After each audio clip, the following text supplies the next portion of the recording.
coverage you can count on. KOMU 8 News starts now. Today, the public impeachment hearings against President Trump began. We'll have full coverage in a few minutes, but first, a story that hits 80% of Boone County homeowners. Good evening, everyone. I'm Jim Murray. And I'm Amber Robb. Thanks for joining us. Tomorrow, when you open your mail, you could look forward to your property tax bill being in it. The Boone County Assessor's Office is expecting some phone calls because most property owners will discover they're paying more for the first time in a long time. KOMU 8's Angie Bailey sat down with the assessor and a realtor to sort out the changes. When you open that envelope from Tom Schawacker's office, don't say we didn't warn you.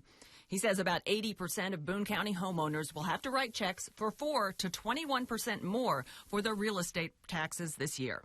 The wheels fell off the real estate market in 2008. It was real easy being the assessor for a period of 10 years when property values were just kind of stable and maybe even declining in certain areas. So it was easy when that market was flat. Now, what we've seen in the last 2, 3, 4 years is a different story. So now it's time to pay. If your house is about 10 years or older, your bill is likely going to be 4% or 8% higher, meaning on a $200,000 home, you're going to pay about $200 more than last year if your assessed value is at 4% higher, or $400 more if you got an 8% bump.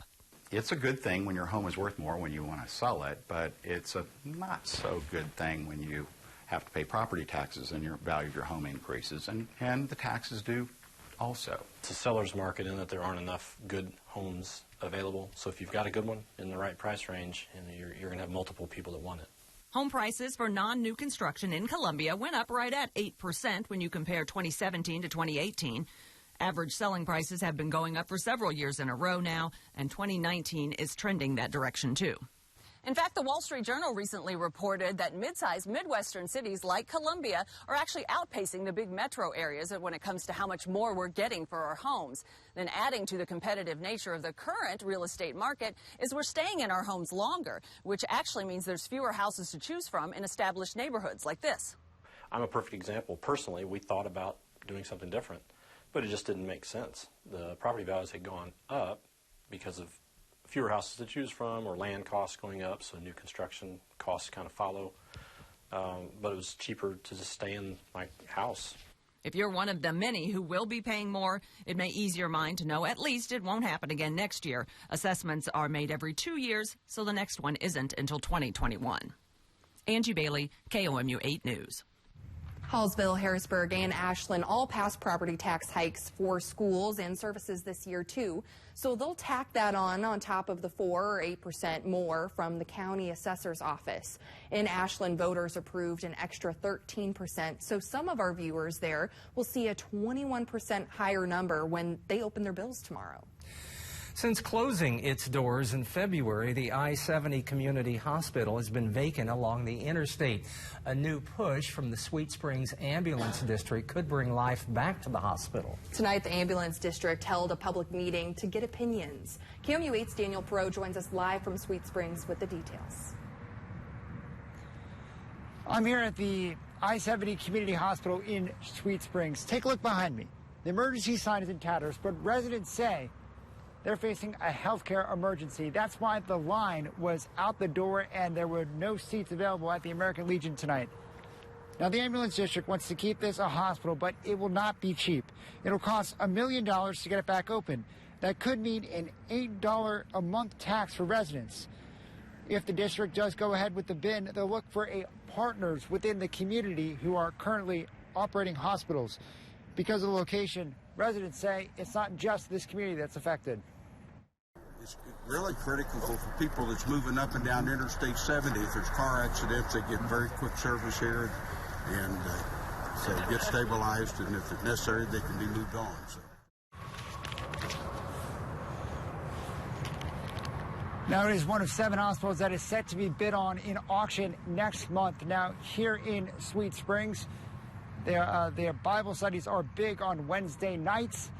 Tonight, most of them, we're told, were canceled, so residents could go and attend the meeting and learn more about the ambulance district's plan. Live in Sweet Springs, Daniel Perot, KOMU 8 News. We're dedicating a week's worth of stories starting this Sunday. Our series is called Life Support, the Rural Health Care Crisis. It'll focus on Sweet Springs' recent closure and Fulton's Hospital that's currently in limbo. Take a look at our satellite and radar. We have cloud cover out there certainly right now, but that is slowly going to start to kind of wean out of the area. We're still looking at some of this, even though it looks like it's getting a little lighter. There is still some cloud cover over in northwestern Missouri. Now, temperatures are 20 degrees warmer right now than they were this time last night, and that gives us temperatures actually in the 30s instead of 20 degrees colder in the teens like we were yesterday. We are at 36 though in Columbia, 32 in Jefferson City. This cloud cover helping us to stay warmer overnight tonight. Wind chills are still in the lower 30s, closer to that freezing mark. Winds are fairly calm now, too. As we head overnight, temperatures likely only cooling into the upper 20s, around 30 by sunrise because of that extra cloud cover. And even though we felt a lot like winter lately, we're finally getting back to fall-like temperatures. Tracking that and any chances for rain in my full first alert forecast coming up. Tonight, city leaders met to discuss a possible housing development. The plan is to build 5 to 10 new affordable housing units in downtown Columbia. The area would be on 8th Street in between Business Loop 70 and Wilkes Boulevard. Randy Cole, the housing programs manager of Columbia, says this has been in the works for over 2 years and is excited about it. The plan has many community members hopeful. KOMU8's Austin Walker spoke with neighbors who are looking forward to the plan, but others think this is the wrong thing for the foundation to be poured. Buffy Nichols says her and her husband make the trip down to Columbia from Quincy all the time. Oh yeah, we're here 3 to 4 times a week. Because? The VA hospital. My husband's service-connected disabled. And she says building affordable housing is something her family and the community needs. With gas bills piling up day by day and normal housing being too expensive on their fixed income, the move could be seamless. Oh, heck yeah. This would be phenomenal. It would just, you have no idea. It would be wonderful. But others oppose this idea. The neighbors behind me tell me they see crime in this area often. Now they're concerned that if you add 5 more affordable housing options to this lot, the crime would only increase. Sarah Rose has been living here for a year, and she says she's seen it. I think the crime that happens around in this area is only about survival. With Nichols' car packed and ready to head back to Quincy, she's looking for one more thing. Oh, right now I'm ready for you to do it. That way I can fill out an application. I'm ready for it, yeah. Austin Walker, KOMU8 News, Columbia. The funding for this project comes from city grants. The city chooses projects like this yearly. The first public hearing will be at the beginning of December. It has only happened 3 previous times in U.S. history. Today it happened again. Public impeachment hearings against the president. 2 career diplomats gave televised testimony into President Trump's dealings with Ukraine. CNN's Mary Maloney has the latest. Dramatic testimony about alleged corruption moved the impeachment inquiry into President Trump beyond the shadows of closed-door hearings and into the public eye. I discovered a weird combination of encouraging, confusing, and ultimately alarming circumstances. Bill Taylor, the top U.S. diplomat in Ukraine, told Congress President Trump leveraged key aid and a White House visit for Ukraine to investigate Joe Biden and his son. I think it's crazy to withhold security assistance for help with a political campaign. After President Trump and the president of Ukraine spoke in July, Taylor said President Trump had a conversation with the U.S. ambassador to the European Union, Gordon Sondland. Taylor testified one of his aides asked Sondland what the president thought of Ukraine. Ambassador Sondland responded that President Trump cares more about the investigations of Biden. Democrats want to prove President Trump abused the power of his office. The questions presented by this impeachment inquiry are whether President Trump sought to exploit that ally's vulnerability and invite Ukraine's interference in our elections. Republicans describe the allegations as hearsay. They argue since Ukraine didn't launch investigations and eventually received funding, the administration did nothing wrong. I think this is a sad chapter for the country, but frankly, a good day for the facts and a good day for the President of the United States. While the president blames Democrats for playing politics. There was no quid pro quo. Pure and simple. I'm Mary. President Trump is the fourth president to face an impeachment inquiry against him. Before him was 42nd President Bill Clinton. The House of Representatives ultimately impeached Clinton in a near party line vote. He was then acquitted in the Senate. Richard Nixon and Andrew Johnson also faced formal impeachment inquiries.